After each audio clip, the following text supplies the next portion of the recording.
Am I the a-hole for yelling at my grieving mom? My 17 male mom, 46, wanted to reconcile recently. I live with my grandparents since I was 8. My dad died when I was 2, and I just have some pictures of but no memories with him. She remarried when I was 5 and immediately dumped me on my grandparents after her first new baby.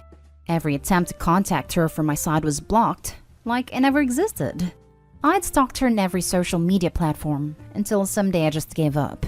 She had 2 children from her new husband, who I don't consider my stepdad.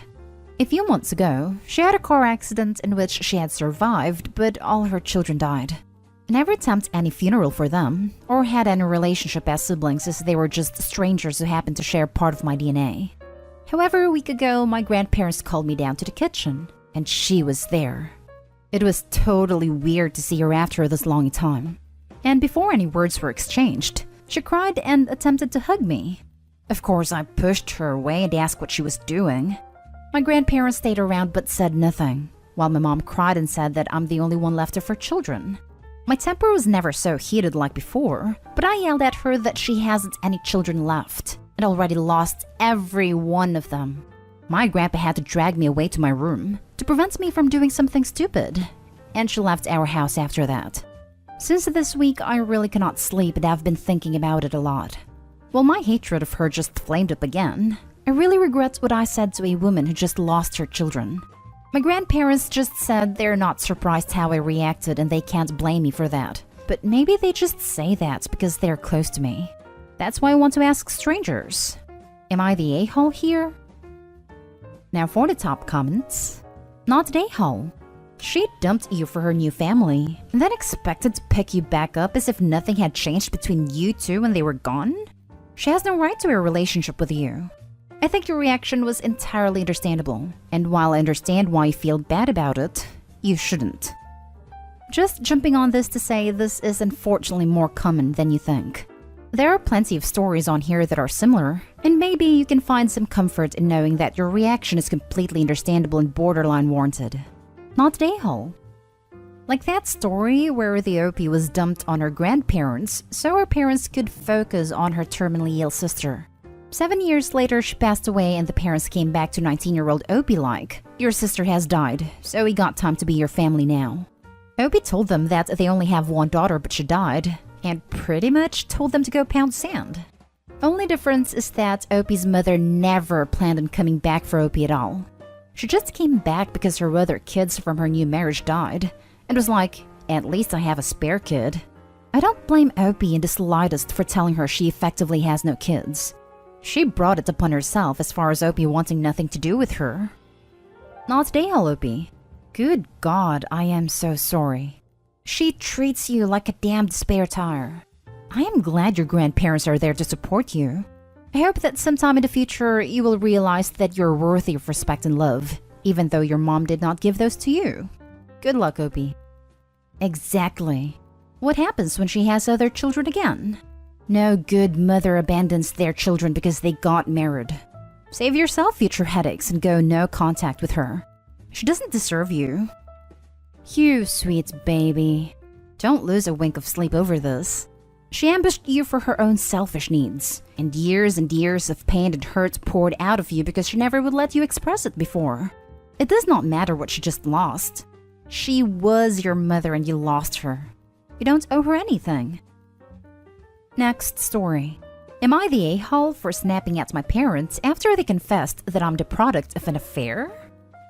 I'm 23 female and moving out of state to attend college soon, and I couldn't be any more ecstatic. Unfortunately, I just had a massive bombshell dropped on me that has flipped my head upside down. A bit of background. I have triplets brothers that are 33 years old, my mom 56 female, and my dad 60 male. Growing up, my siblings and parents have always been my biggest support system. I love them all dearly, and they've always been there for me whenever I needed someone. This makes the whole realization even crazier because I just don't know what to think. Earlier today, my parents came into my room and said that they needed to talk to me about something. Both of them, especially my mom, looked petrified. My mom was tearing up and shaking. My mom pretty much just blurted out that my dad is not actually my bio father. My mind went blank, and I honestly thought it was all just a prank. My mom told me that 23 years ago, she and my dad were going through a lot of marital issues. She reconnected with her old high school boyfriend, and they ended up sleeping together. They only hooked up once, and 1 month later, my mom found out she was pregnant with me. She confessed everything to my dad, and she also informed my bio father. My bio father was a massive substance user and wanted nothing to do with me or my mom. My dad then decided to forgive my mom, and they wanted to work things out together. Unfortunately, when I was about 3 months old, my bio father passed away. So my dad decided that he would take over the role as my father and legally adopted me when I was 2. I couldn't believe what I was hearing. I kept waiting for them to tell me this was all a joke. To make things even more shocking, all my brothers have known about this since I was 2 years old. My parents made them swear that they would never tell me the truth, that it had to come from them. My mom kept crying and saying that she wanted to tell me sooner, but there never seemed to be the right time. I admit, I snapped, cried and yelled at them. I just couldn't keep it any longer. How could you all keep this from me? Why tell me right before I leave the freaking state? They said they didn't want me to feel any different, or potentially feel guilty about what happened to my bio father. They said they wanted me to have a happy childhood, but they just couldn't hide it anymore, especially now that I'm moving out. I stormed out and went to go stay with a friend. Now my parents have called and begged me to forgive them, but my brothers are all pissed at me and said that I'm being way too harsh on them. Am I the a-hole? Not the a-hole. They chose to do it before you left as to avoid having to deal with the consequences after. This is an easy logical leap, but I doubt it is accurate. Have you ever had a secret? It's truly hard and terrifying to divulge, and so easy to put off for one day, then the next. Then this sub exposes you to a lot of tales of really poor humans. But I think this is more likely a case of flawed people letting their love and personal convenience blind them. Opie is not the a-hole. That kind of news is a betrayal and incredibly emotional. However, she needs to search her heart, because a bunch of strangers don't know her parents. Sounds like she has a mother who made a huge mistake and a father that chose her and stepped up for her whole life. If the realities of her life are otherwise, then that must be dealt with. No matter what, I hope Opie takes advantage of whatever counseling services exist at her new school. Ultimately, Opie should know this doesn't change who she is. Take time and space to process, but she has an incredible opportunity and this should not ruin that. Have a great time in college, Opie. You are gonna be fine eventually. Not the a-hole. I'm adopted, and I couldn't imagine being told that way, although I would have figured it out because I'm a different race. I'm of the belief that you tell your children early in a way that they can understand. You don't lie to your children to save face. I'm sure you would have loved your adopted dad just as much if you had always known the truth. Yep, same here. I feel for Opie as a fellow adopted person, but I was raised knowing it. I can't imagine how messed up I'd have gotten if my parents waited to share that with me until I was an adult and tried to gaslight me on the memories I have prior to my adoption for decades. They waited until you turned 23, long past the death of your bio father, and made your brothers not say anything towards you. Even if you had a wonderful childhood, I would be beyond upset to find out that I was born out of marital problems. Also, they wait until you are right about to leave. Of all times, did they need to wait that long to drop a bombshell? You are not the a-hole because of not necessarily how for not being able to have a relationship with your dad. It wasn't their fault he died when you weren't even in kindergarten yet, but for how they handled it. I don't think they should have waited till you basically were flying solo to tell you something this big. And your mom had a waterworks when she should have expected her own daughter to snap. You were basically born because of them nearly divorcing and your mom's infidelity. Now for the next story. Am I the a-hole for telling my wife to get over it, knowing that she's struggling with infertility? My wife, 38 female, and I, 42 male, have been trying for a child since we tied the knot 6 years ago. We haven't had any success. We have had failed IVF treatments and miscarried again and again. This has obviously taken a toll on my wife. I own a business, and a year after my wife and I got married, I hired Noah, 26 male. Noah has a fiancée, Taylor, 26 female. Noah and I get along great, and he's like a second son. I have one from a previous marriage, and we have a good bond. Taylor is also a great girl. She's very kind, and they seem very happy in their relationship. Now, my wife has always had some sort of animosity towards Taylor. I'm not sure why, she just seems to get very angry around her. Early on in meeting one another, Taylor tried to talk to my wife, but she would always brush her off or ignore her. My wife has also told me she thinks Taylor is too stuck up, only because she comes from money. Over the weekend, we all attended a gathering and we ran into Noah and Taylor. Now, Taylor is a very slim girl, and her stomach's usually flat, but she looked very bloated. She sat for a majority of the party and was only drinking water. She also wasn't as dressed up as she usually is. Noah had talked to me a few days prior asking me for tips on being a dad. It said they were expecting. So I knew this, but it slipped my mind to mention it to my wife beforehand. A few of the other women at the party asked Taylor if she was pregnant, and she said yes. They then asked her how far along she was, and she said she was only 11 weeks, but they were expecting triplets, so she looked a lot bigger than she would had they been having one. My wife lost her mind, to put it lightly. She started accusing Taylor of always trying to one-up her and of being a stuck-up witch. Taylor started sobbing, and I quite literally had to drag my wife out of the party and drive home as Noah and the other guests were trying to console Taylor as we left. To say I was livid would be an understatement. We went back and forth, and I told her that she would need to get over whatever hatred she has towards Taylor, because she has done nothing wrong, and that our fertility issues is not the fault of another person. She called me an unbelievable a-hole, and we haven't spoken to each other since. I talked to Noah and Taylor earlier today, and they said they were fine. Taylor said she understood but didn't mean to upset my wife. She also said that she's just very sensitive and emotional. I told her it wasn't her fault, and that I hope she has a safe pregnancy, and that they could reach out to me for any help. My wife overheard this and called her sister. And now they're both calling me an a-hole for siding with Taylor and Noah. Am I the a-hole? Now for the top comments. Not the a-hole. Your wife needs some help. She seems to be under a lot of pressure and taking it out on the wrong person. I'd say the jealousy is eating her up at a young pregnant married woman. Logic isn't your wife's friend at the moment. If she is taking fertility drugs, that doesn't help. They make you crazy. I remember being on them and everything was so over the top emotional. I was in them and after trying for a long time, taking temp, tests, pain and sadness, and that feeling that you're somehow a failure as a woman. The young woman from my church got pregnant right after she got married, and I was heartbroken.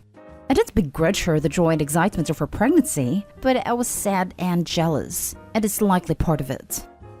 Not the a-hole. Your wife really needs some counseling. She has a huge broken heart with everything she's going through. Taylor, unfortunately, was the outlet of her pain. 100%. Infertility is extremely stressful and emotional, speaking from experience. My fertility doctor usually recommended therapy to me after I fell apart in the doctor's office after my first failed treatment. Therapy and support groups helped me enormously. It doesn't make the pain and grief go away, but it gives you tools to learn how to deal with it. OP definitely needs to, sensitively, bring up therapy or some type of support group. It sounds like his wife needs an outlet for her pain. Not the a-hole. But has your wife had any therapy? Trying for 6 years with losses and failed IVF would be incredibly hard. And the fact that he has a child with another woman could also factor in somehow too. Not the a-hole. How would it even be possible to take a side in someone else's pregnancy? It would have been helpful for your wife to have time to prepare, but she will, from time to time, be present when a pregnancy is announced. I would strongly encourage your wife to speak to someone about her reaction because that sounds pretty over the top. Grief is a strange and powerful thing. There's no shame in needing help to navigate it. Last story is titled, Am I the a-hole for returning to older family traditions and not keeping any of the newer ones? This has stirred some controversy in my family and I need some honesty on this. I got married recently, eloped, and my husband and I are now expecting a baby together. We tried to create traditions for our family that are a mashup of our favorite traditions from the past. For me, those traditions were ones from when my mom was alive, and those are the ones I reflect on fondly. But the problem is, my dad remarried and those traditions were replaced with new ones. And everyone in the family, my 2 younger siblings, step-siblings, half-siblings, dad and dad's wife, prefers the newer ones. And they're hurt I didn't take any of those traditions into my new family. It only came up because one of the traditions was pregnancy related, and I said no to taking part in it. They asked why, and I said it wasn't a tradition I was fond of or wanted to carry forward into my family. Then my dad starts asking if I'll stop doing all the others. Christmas bouncing around everyone's houses and dinners, huge extended family photos done by every individual family with an extended family, etc. And I said yes, that we were only doing our favorites from our childhoods and mine were all from when mom was alive. He said it would break his wife's heart, and my siblings/half-siblings/step-siblings, because I'm rejecting the traditions we carried as a family. I said I wasn't going to cut my actual favorite traditions again just for their feelings. He told them, and now they're all upset in different degrees of mad at me. His wife said I might never have wanted her to be my other mom, but I should treasure the family and the memories of the whole family by carrying some of them on. I explained to her it wasn't meant as a rejection. I just always wanted to keep those old traditions alive, because it's bringing part of my mom through. She told me that might be important to me, but I should think about how they all feel, and how it seems like the family we call created was never anything but second best. I told her I still got to see all of them, but not my mom. And I bit my tongue, because it is kinda true the blended family was second best. To me it's like, of course I would prefer the family where my mom was alive. This is still an ongoing issue. Am I the a-hole? Not the a-hole. This is a pretty damn easy one. You do you. If you don't like something, you have every right to stop practicing it. You are in control of your life, what you follow and what you choose to do. If people chose to get upset or offended by your actions, that's their problem. I feel like Opie's dad is just trying to stir up drama in the family. He is angry that his new wife clearly never replaced the mom the way she did for him, and feels bad that Opie is making that apparent now. Calling it right here. You're an adult. You don't need anyone's permission to live your adult life the way you choose. You get to decide entirely for yourself what traditions you wish to create and maintain. Not the a-hole. It's not real clear to me. Are you saying you are no longer willing to attend holiday dinners or take part in family photos that also contain your own siblings? If so, I can see why they are upset. I won't go from house to house December 24/25/26 anymore. If we can meet up around Christmas and celebrate, that's fine. But no moving around or having everyone just drop in over those days at random. And I won't be paying for photos of the whole bunch. I might still take part in the ones at my dad's. But in general, I'm not going to my dad's wife's family to take part, and I'm not going to pay to have them taken for me and my husband either.